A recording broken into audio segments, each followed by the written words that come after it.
আলু ভর্তা। আসলে আলু ভর্তা হচ্ছে আমাদের বাঙালির একটা খুবই জনপ্রিয় খাবার। মূলত এটি একটি সিদ্ধ আলু, পেঁয়াজ, সরিষার তেল, কাঁচামরিচ বা শুকনো মরিচ অথবা ধনিয়া পাতা দিয়ে মিশ্রণে একটা ভর্তা।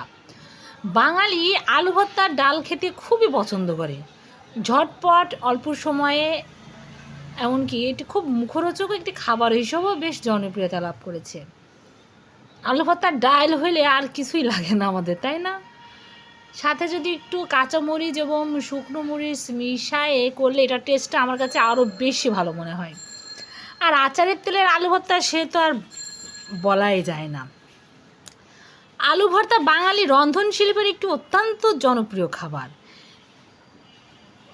আলু সাধারণত এই আলুর ভিতরে আছে এটি কার্বোহাইড্রেট যুক্ত। তাই আলু আমরা ছোট বড় সকালেই সবাই পছন্দ করি, ছোট বড় সবাই। কিন্তু কিছু কিছু ক্ষেত্রে আবার আলুটা অনেক ক্ষেত্রে আবার নিষেধও করা হয়। এছাড়া আলু ভর্তা একটি সুস্বাদু এবং পুষ্টিকর খাবার যা আমাদের বিভিন্ন উপকারিতা প্রদান করে থাকে।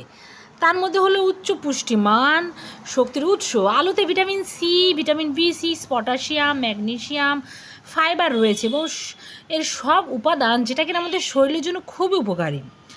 আলুতে প্রচুর পরিমাণে কার্বোহাইড্রেট থাকে, সেটা আমি আগেও বলেছি, যা কিনা আমাদের এটা শক্তি প্রধান উৎস। এমনকি এটা খাওয়া মাত্রই তাৎক্ষণিক একটা শরীরের শক্তি প্রদান করে। এটি শরীরকে দীর্ঘ সময়ের জন্য কর্মক্ষম রাখে।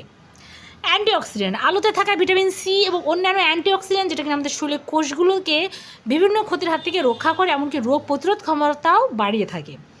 আলু ফাইবারযুক্ত হয় হজম প্রক্রিয়াকে সহায়তা করে, এমনকি কোষ্ঠকাঠিন্য প্রতিরোধক করে। এছাড়া আলুর পটাশিয়াম ও উচ্চ রক্তচাপ নিয়ন্ত্রণে সহায়তা করে, এমনকি হৃদরোগেরও ঝুঁকি কমায়।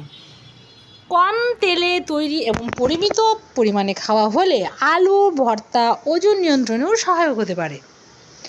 আলু ভর্তা তৈরি করা যায়, এটি একটি সুষম খাদ্যের অংশ হিসেবে প্রতিদিনের আহারে অন্তর্ভুক্ত করা যায়।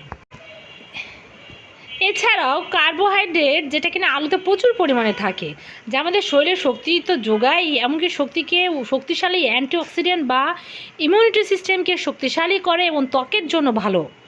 ভিটামিন বি6 যেটা কিনা আমাদের কার্বোহাইড্রেটকে বিপাকে সাহায্য করে এবং স্নায়ুতন্ত্রের জন্য অনেক উপকার। পটাশিয়াম, এটি উচ্চ রক্তচাপের ক্ষেত্রে তো আছে, হৃদরোগের ঝুঁকি কমায় এবং ফাইবারযুক্ত হওয়ায় কোষ্ঠকাঠিন্যটাও দূর করে থাকে। পেঁয়াজে এবং ফ্লোভেনেট এবং সালফার যৌথ রয়েছে, যেটা কিনা অ্যান্টিঅক্সিডেন্ট হিসেবে কাজ করে এবং ক্যান্সারের ঝুঁকি কমায়। ভিটামিন সি ইমিউনিটি সিস্টেমকে শক্তিশালী করে থাকে এবং সংক্রমণের বিরুদ্ধে লড়াই করে। হজমের সহায়ক, এমনকি কোলেস্টেরল লেভেল নিয়ন্ত্রণ করে থাকে। এমনকি ক্যাপসাইসিন প্রদাহ কমায়, ব্যথা উপশম করে এবং বিপাকীয় হার বাড়ায়। ওমেগা-3, ওমেগা-6 ফ্যাটি অ্যাসিড যেটা হৃদরোগের ঝুঁকি কমায়, মস্তিষ্কের কার্যক্ষমতা বাড়ায়। অ্যান্টি এবং ইনফ্লামেটরি প্রপার্টিজ প্রদাহ কমাতে সহায়তা করে থাকে। শক্তির মূল উৎস হিসেবে আলু ভর্তা কার্বোহাইড্রেট যদি একটা সমৃদ্ধ হয়, এটা আমাদের শরীরকে তাৎক্ষণিক শক্তি প্রদান করে, রোগ প্রতিরোধ ক্ষমতা বাড়ায়, হজমের সহায়ক, তারপরে কোলেস্টেরল নিয়ন্ত্রণ করে, হৃদরোগের ঝুঁকি কমায়। তাই আমাদের দৈনন্দিন খাবার তালিকা আমরা অবশ্যই চেষ্টা করব আলুকে সাথে রাখার। তবে হ্যাঁ, যাদের গ্যাস হয় তারা একটু কম খাবেন। তাহলে সবাই ভালো থাকবেন এবং আমাদের লাইক শেয়ার করে পাশে থাকবেন। ভিডিও দেখার জন্য সবাইকে অসংখ্য ধন্যবাদ। আল্লাহ হাফেজ।